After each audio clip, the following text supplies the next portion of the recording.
Hey guys, welcome to the Notorious.tv. This is where I cover stories that are scandalous, eccentric, and over the top. Today, I'm sharing my thoughts about the conclusion of the Bryan Kohberger case and why I believe even a lifelong prison sentence is no match for the mental hellscape Bryan Kohberger will endure for the rest of his pathetic life. So, let's talk about it.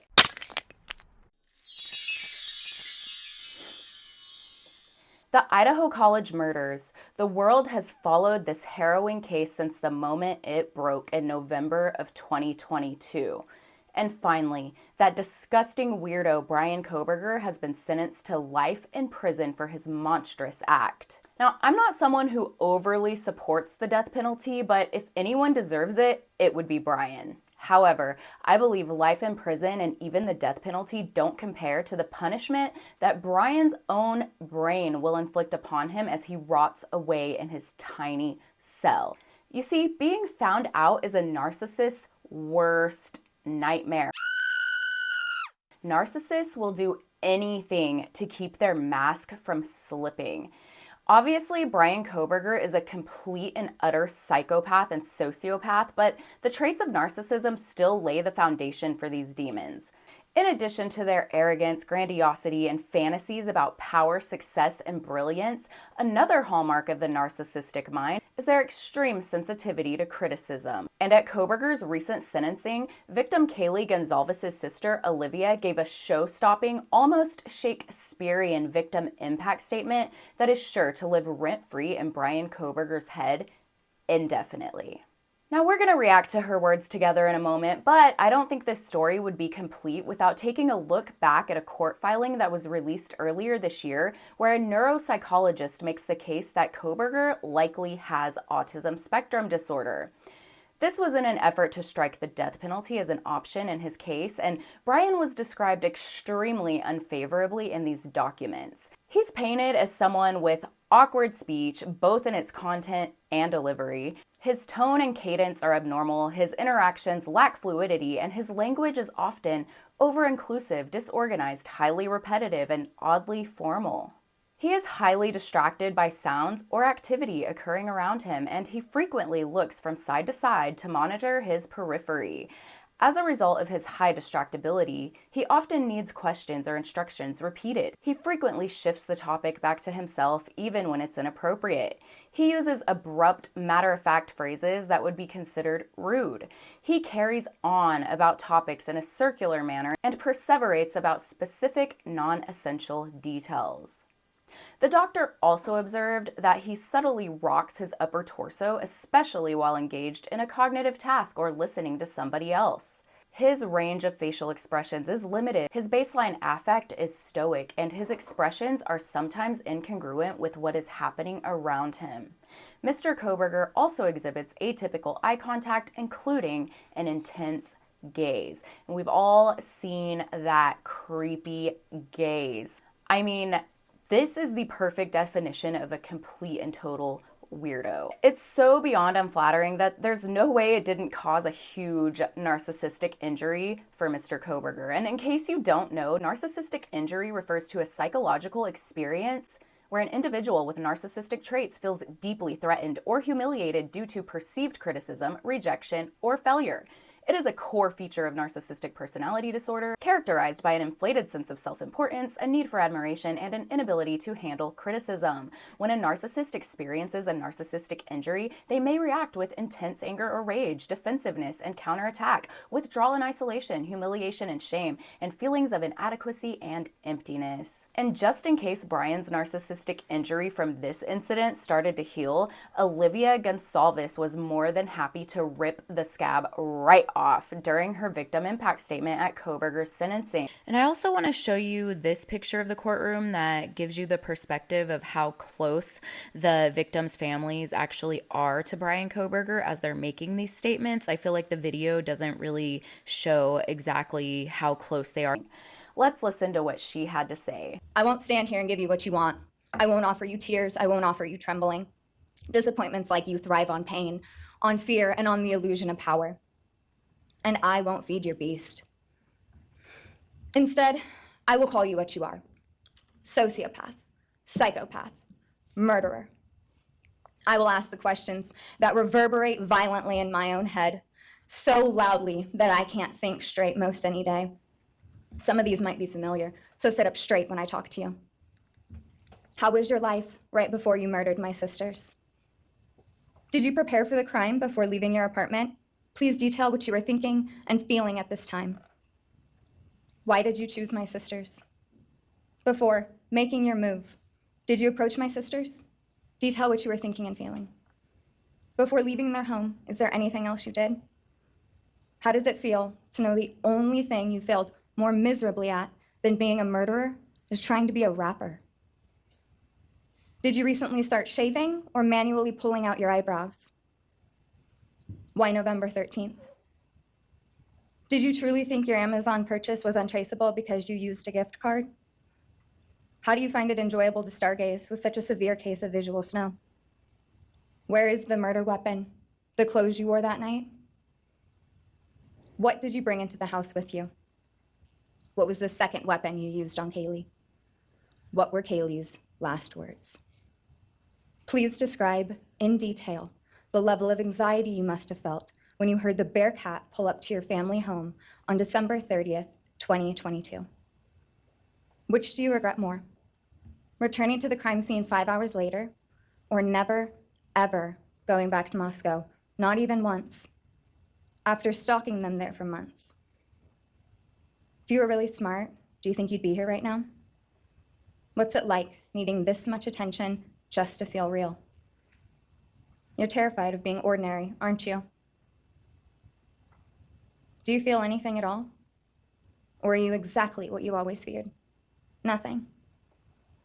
If you're so powerful, then why are you still hiding, defendant?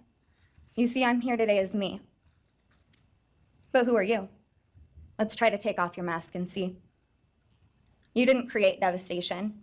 You revealed it in yourself. And that darkness you carry, that emptiness, you'll sit with it long after this is over. That is your sentence. And it was written on the wall long before you ever pled guilty. You didn't win. You just exposed yourself as the coward you are.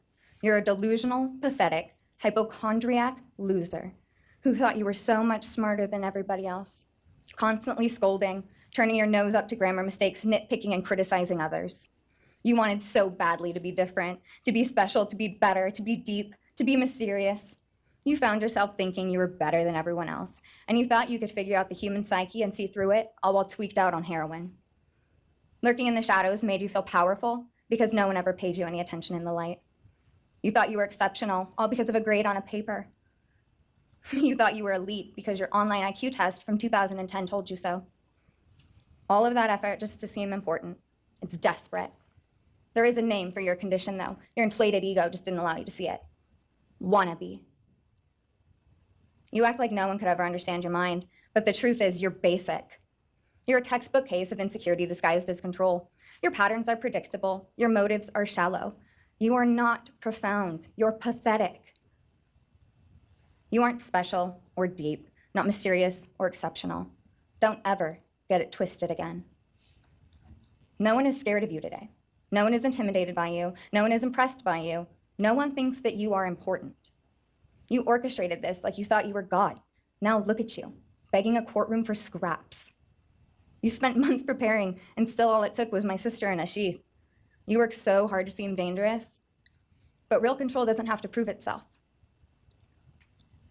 The truth is, the scariest part about you is how painfully average you turned out to be. The truth is, you're as dumb as they come. Stupid, clumsy, slow, sloppy, weak, dirty. Let me be very clear. Don't ever try to convince yourself you mattered just because someone finally said your name out loud. I see through you. You want the truth? Here's the one you'll hate the most. If you hadn't attacked them in their sleep, in the middle of the night, like a pedophile, Kaylee would have kicked your fucking ass. Thank you. Thank you.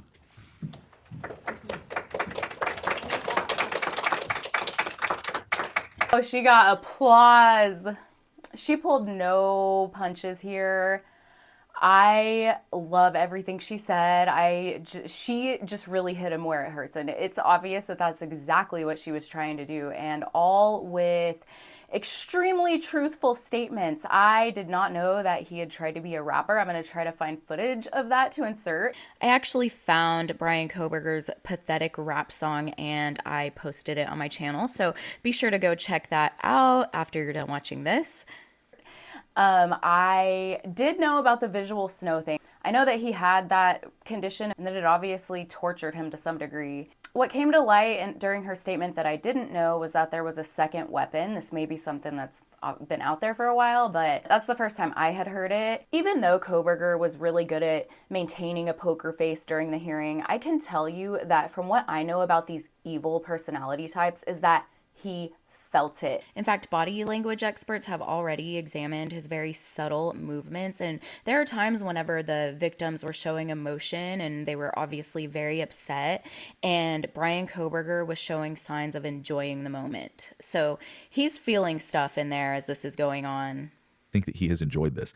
And I know that's awful to say, but that's what I'm observing, that heavy breathing, the way that he's focused, the way that we're not seeing anything else. I think that, as I had predicted, I think he enjoys these victim impact statements. He gets a front row seat to this, and as nauseating as that is, I just think that's the way it is. And the experts have weighed in that Bryan Kohberger definitely had some uncomfortable feelings going on while Alivea was giving her statement. Check it out. You didn't win. You just exposed yourself as the coward you are.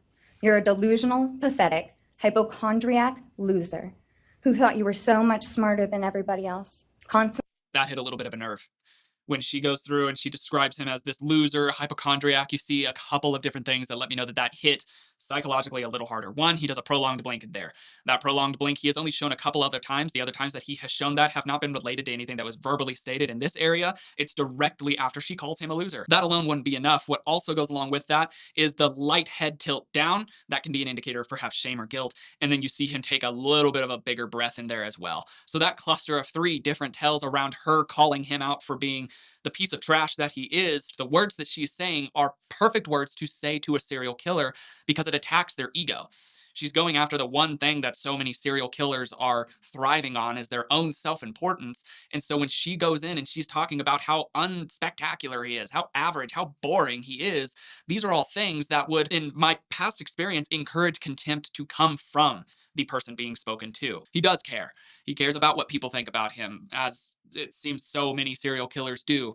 And the best part is that he has no cards left to play. There's no way that he can retaliate. And trust me, these demons are vindictive to the core. So being so powerless and just having to sit there and take this in front of everyone, I know it is torture to Bryan Kohberger, and I'm so glad that Alivea took this creative approach with her statement, because rather than giving him the narcissistic supply that comes from someone who's crying and lashing out, she gave him the one thing that he cannot handle: a descriptive book of insulting criticism that rings so accurate that on some level it would be impossible for even Bryan himself to deny what a festering piece of shit he is. While he appears soulless and unmoved, per usual, I love watching Bryan's face in this moment because I know that behind the narcissistic mask is intense and uncomfortable rage that can't be soothed. This is a narcissistic injury that I don't think will ever heal. Alivea's words will be haunting Bryan for the rest of his pitiful existence, and I'm thankful for that. I would love to hear what you guys think too, so tell me in the comments. Personally, I'm glad for these families' sake that this case is finally over, and may Ethan, Xana, Kaylee, and Maddie all rest in peace. That's all for now. Thank you so much for watching.